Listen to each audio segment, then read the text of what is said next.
Assalamualaikum warahmatullahi wabarakatuh. Hamdan syukran lillah amma ba'd. Sahabat Indonesia Plural yang saya hormati dan saya banggakan. Serangan kepada Gibran khususnya sampai detik ini belum selesai. Tim Ses Anies sudah mulai sekarang nih menyerang Gibran, khususnya Prabowo juga sama ikutan diserang. Dulu pas awal-awal kayaknya tim Ses Anies dan Anies Baswedannya diam, tidak melakukan perlawanan penyerangan seperti yang dilakukan oleh tim Ganjar di awal mula. Ganjar kan sudah di awal nih melakukan penyerangan, melakukan pengkritikan yang sangat luar biasa. Buzzer-buzzernya dikerahkan untuk menyerang habis-habisan. Nah sekarang tim Anies sudah mulai kerah, keluar sarang, melakukan penyerangan. Tetapi yang perlu dicatat sama-sama, Prabowo itu sampai detik ini elektabilitasnya terus naik. Itu aneh saya, serius aneh. Oke lah, sebelum saya bahas terlalu jauh, coba kita dengarkan video yang satu ini. Edi Mulyadi habis-habisan menghabisi Prabowo Subianto dan Gibran. Anak haram konstitusi. Kita dengarkan. Sedang sakit negara kita, terutama para pejabat publiknya. Ya, bagian dari ikhtiar kita, upaya kita sambil terus berdoa pada Allah SWT, semoga Allah menyelamatkan Indonesia, bangsa dan rakyat Indonesia dari kehancuran yang lebih dalam, jatuh dalam cengkraman oligarki asing dan asing yang difasilitasi oleh para pejabat-pejabat bermental mangkurat. Amin ya rabbal alamin. Saudara sekalian, kemarin ada berita, saya ambil dari pikiranrakyat.com, bunyinya Prabowo puji Gibran mirip Jenderal Sudirman. Titik dua, saya yang pilih, tidak ada dinasti-dinastian. Saudara kalian, saya barangkali dari sekian konten yang saya bawakan hari ini yang termasuk paling sedih saya, paling sedih sekali.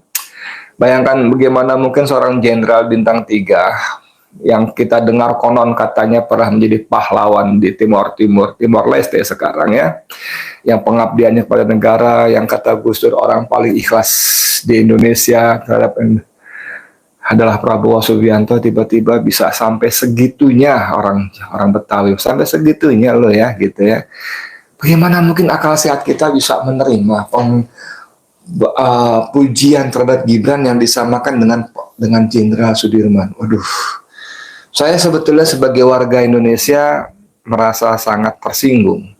Pahlawan saya disamakan dengan yang kata netizen ini si belimbing sayur ya. Saya nggak sependapat lah ya, itu kan udah apa ya, kalau saya mau ngomong si asam sulfat lah gitu ya. Pahlawan bos, jenderal besar, panglima besar Sudirman bos, Masya Allah, disamakan dengan Gibran Raka Buming Raka yang Anda mau ngomong apa soal anak ini? Astagfirullahaladzim, Mas Prabowo sampai segitunya ya. Dalam kesempatan serupa, Prabowo juga menegaskan bantahannya soal isu dinasti politik. Hal itu diungkapkan Prabowo dalam konsolidasi tim pemenangan Prabowo Gibran di Sentul International Convention Center, SICC, Kabupaten Bogor, Jawa Barat. Saudara-saudara, ada yang mengatakan wakil yang saya pilih terlalu muda. Padahal Panglima besar kita, Jenderal Sudirman, waktu perjuangan umurnya 29 tahun, memimpin perang lawan penjajah, mampu, ungkap Prabowo. Saudara sekalian, Prabowo ini kan jenderal ya. Semua jenderal saya kira TNI ya. Semua TNI itu sangat hormat kepada Panglima besar Jenderal Sudirman. Saudara sekalian, bagaimana ya? Seorang jenderal yang punya jam terbang mumpuni, sekolah di luar negeri, kecerdasan di atas rata-rata dan sebagainya, tanpa memasukkan unsur sebagai menantu Soeharto, penguasa Orde Baru, Prabowo bisa menjatuhkan dirinya serendah itu. Sorry buat Prabowo dan orang-orang sekelilingnya, sorry. Menurut saya menyamakan, memuji Gibran sama dengan sosok Panglima besar Jenderal Sudirman itu merendahkan dirinya sendiri sekaligus menghina pahlawan saya Jenderal Sudirman.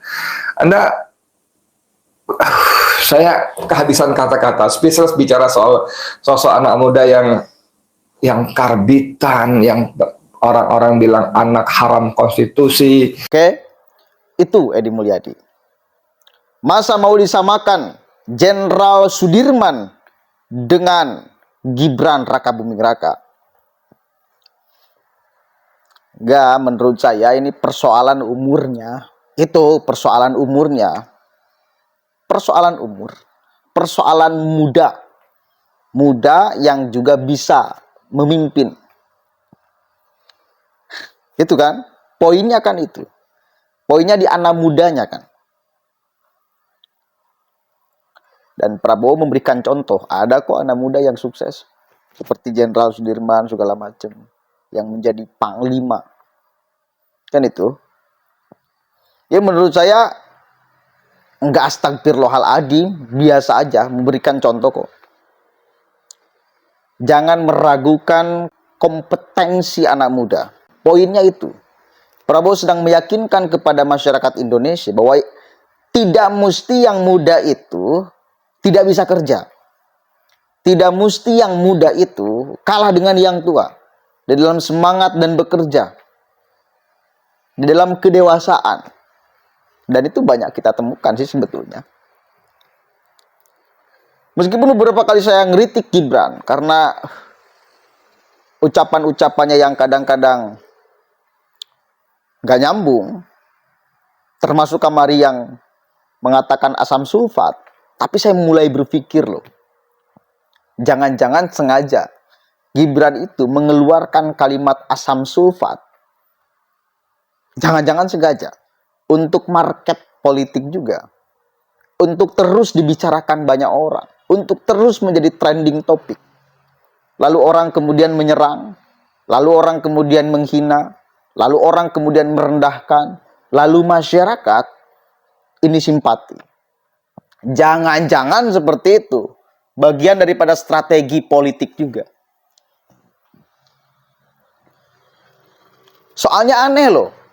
Di awal ketika Gibran tidak datang ke perdebatan yang diadakan oleh Muhammadiyah. Ganjar kan ada tuh dengan Mahfud MD. Anies juga ada kan. Hanya Gibran lah yang tidak datang. Tetapi apakah kepercayaan publik kepada Gibran menurun? Apakah elektabilitasnya merosot? Justru itu menjadi sorotan.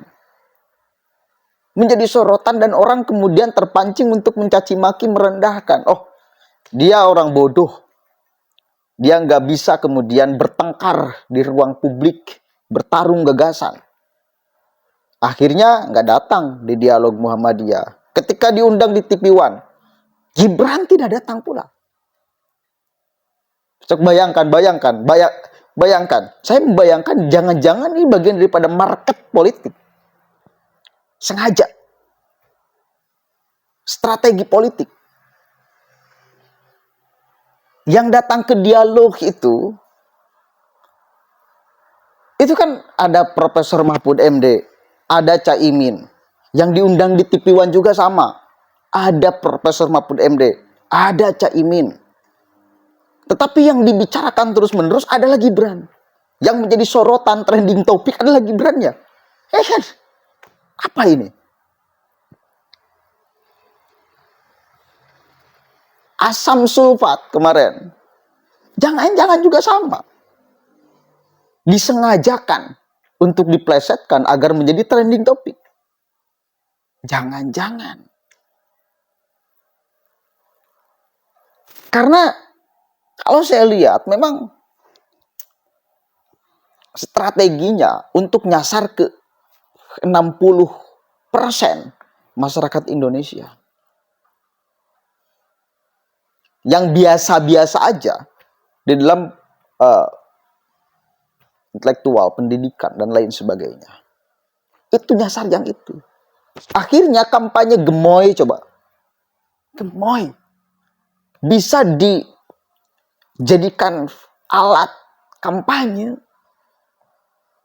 Katanya perwakilan anak muda, lucu segala macam. Kan itu. Dan itu diperbincangkan loh oleh masyarakat, serius.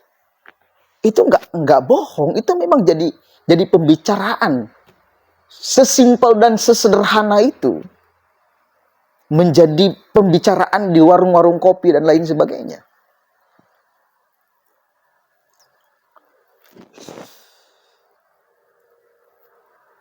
Poinnya satu, siapapun yang jadi, yang penting jangan Anies, itu aja kalau saya sih. Kalau Prabowo jadi ya syukur, Ganjar yang jadi ya lebih syukur. Dan itu. Di awal tim Anies tidak ada penyerangan, sekarang udah mulai ada penyerangan. Berarti kan udah mulai ada kepanikan. Bayangkan kemarin tuh survei Litbang Kompas, 39, sekian% Prabowo. Anies 16%, Ganjar 15%. Itu kan jomplang jauh tuh. Meskipun kemarin saya sudah mengatakan jangan percaya 100% terhadap lembaga survei. Wong yang disurveinya juga cuma 100 1.300 orang. 1.300 dari 250 jutaan warga Indonesia.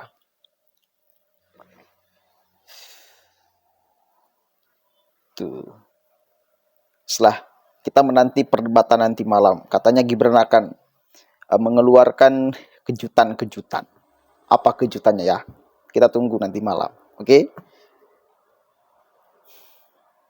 Kalau yang nyerang tim Anies, saya akan bela tuh Pak Gibran dan Pak Prabowo.